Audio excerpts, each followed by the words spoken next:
Hey Summoners, how's it going? My name is Crumbs and I'll be your host for our latest news update video. In it, we'll provide you with the latest in and out of game news covering content, the competitive scene, and more. So if you're out of the loop or need a quick refresher on what's been going on with regards to League of Legends, look no further. Make sure to subscribe so you don't miss out on any future content like this, and let's begin the video.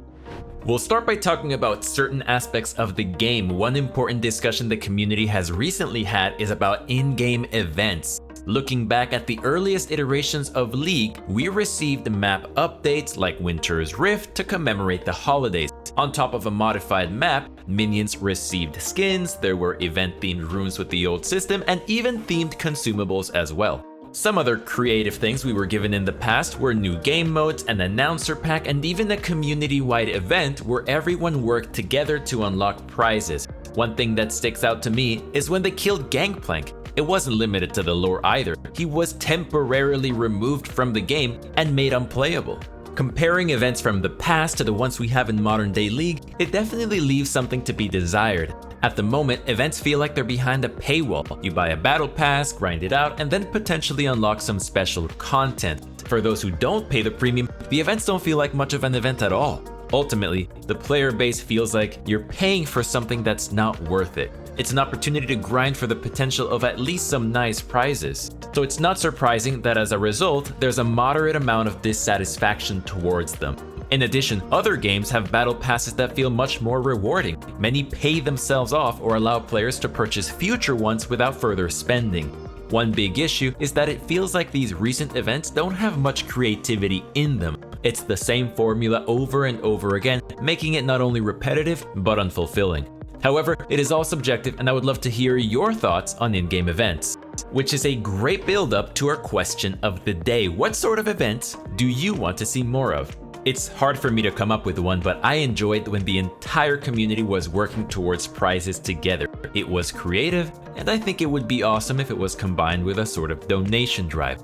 Alternatively, we could do the Gangplank treatment to a champion and temporarily disable them. I don't know, for say, the whole season. I nominate Yumi. Anyways, let me know your thoughts in the comments below. One other event to be on the lookout for right now is Clash. Registration for teams began on June 6th and the battles will commence on June 11th, so make sure you get your team together if you want to participate. Moving on to our next topic, let's talk about some new in-game content. The first thing we'll mention are the new Ocean Song skins. For the most part, they look great. However, there was a ton of feedback players had for Seraphine's Prestige Edition of the skin. Riot did make some last-minute changes to her hair, making it longer per player feedback. However, the end result wasn't exactly what they wanted. Many claimed it was too tentacle-like or lifeless, and unfortunately Riot had to eventually lock down the skin as the next patch was just around the corner.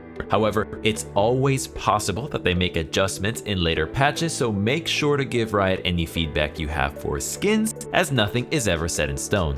Strangely enough, the next set of skins we can expect to see actually come at a rather odd time. In spite of it being summer, Snow Moon Caitlyn, Illaoi, and Kayn, as well as Ashen Knight Pantheon, will be available in the future, likely on patch 12.12. These ones give their respective champions darker, villainous looks. Make sure to check them out as they're well made like always. Also on patch 12.12, we can expect to see the Essence Emporium make its return. For all you Blue Essence high rollers, you'll finally have a chance to spend your excess. However, since it's June and thus Pride Month, you can find new icons and emotes to celebrate it. It's also been confirmed by Riot that we'll see more LGBTQ+ couples in the Runeterra universe. With new content covered, let's talk about some other hot topics that have come up within the community. We all know the recent patches have been monumental ones. Patch 12.10 marked a set of durability updates, universally increasing the defensive stats of champions out on Summoner's Rift. Although these changes have certainly had an impact, many players feel as though they're underwhelming. Riot is continuing to make adjustments moving forward, and the most recent patch 12.11 is a good example of this. As a side note, I'd love to hear your thoughts on the durability changes in the comments below. Anyways, this recent patch features a plethora of champions and system adjustments. To count, there are 29 champion and 30 item changes. In addition, we have adjustments to turret damage and we welcomed the newest champion, Belveth. These next patches are likely gonna be big ones as the meta and balance of the game is in total chaos. Speaking of game balance, I want you to know about our coaches over at ProGuides.com. They'll help you stay on top of the meta and make any necessary adjustments so you can stay on top of your game. We have specialists for all roles and champions, so make sure to contact one if you're serious about improving. As a small side note, if there are any Teamfight Tactics players out there, this patch also marks the start of a new TFT set. Set 7's theme is Dragonlance. Once again, we're seeing champions who aren't in League featured, including Ao Shin, a dragon champion who was actually scrapped during the development process and who many speculate was replaced by Aurelion Sol. It's an exciting set featuring some new mechanics, so if auto battlers interest you, go check it out. That said, let's move on to our next topic. Often described as the deepest, darkest, and most sinister part of League of Legends, some would describe it as pure misery. What is it? If you guessed Smurf Q, you're right. I can attest to it myself, and you've probably experienced it, and plenty of others have expressed their frustrations over it across various channels. Arguably, the entire system is broken. In many cases, there are players who have taken breaks or who simply go through the misfortune of being placed in Smurf queue. From there, the quality of games is an absolute coin flip, as you have quite a mix of players. Some are just returning summoners who don't play often, some start their rank grinds later into the season, while others were banned on their mains for toxicity. The latter group of players make Smurfs to continue playing the game, but that definitely doesn't fix their attitude. You even have players who accidentally get placed into it. It's ultimately chaotic, and Riot is currently looking into the issue. However, who knows how long it will be before we get any real information about it. For players who've been around for a while, a familiar face has made his return to streaming. If you don't know him, it's none other than Rush, who recently finished his mandatory military service in Korea. He's a fan favorite, known for his silliness, high mechanical gameplay, and even spent some time competing in the LCS. Just like old times, you can find his clips hitting the front page of Reddit. Next up, let's talk about competitive news.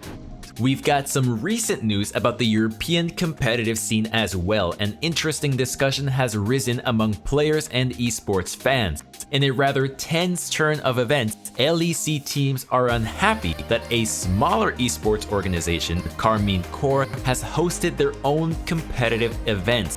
Due to logistics and a spread fan base, it's harder for LEC franchise teams to host such events, and they feel that Karmine Corp should not be able to do so. Another big change for the LEC is an update to Vitality's roster. Recently, they announced that they've let go of Selfmade, who's been a part of the roster since May of 2021. In his place, we have not one, but two junglers being added to the roster. The first is Haru and the second is Bo, being added as a substitute jungler. In Vitality's words, they've gone through a decent number of scrimmages and after seeing the results, have some high hopes moving forward with their new jungler. There are some questions about potential language barriers, but Haru is joining the team shortly after playing with X7 Esports, who participated in the Northern League of Legends Championship. Without a doubt, he's had at least some time to get accustomed to the language barrier and the chance to practice his communication. Over in North America, we have a pretty well-received roster change over at CLG. Dokla is being moved to starting top laner for the main LCS team. Having spent quite some time in this scene, many fans are happy to hear that he's getting another chance to show what he's made of. As he's demonstrated excellent results in both Academy League and Summoners Queue, many are optimistic. However, a bigger question remains: will CLG be able to turn their whole team around? And that concludes our weekly news update. Thank you for watching. I hope you all enjoyed it. Feel free to let me know what you thought in the comments below. Also, make sure to read through the description where you can find a link to join our Discord server. As always, good luck on the Rift, and may the LP god smile down upon you.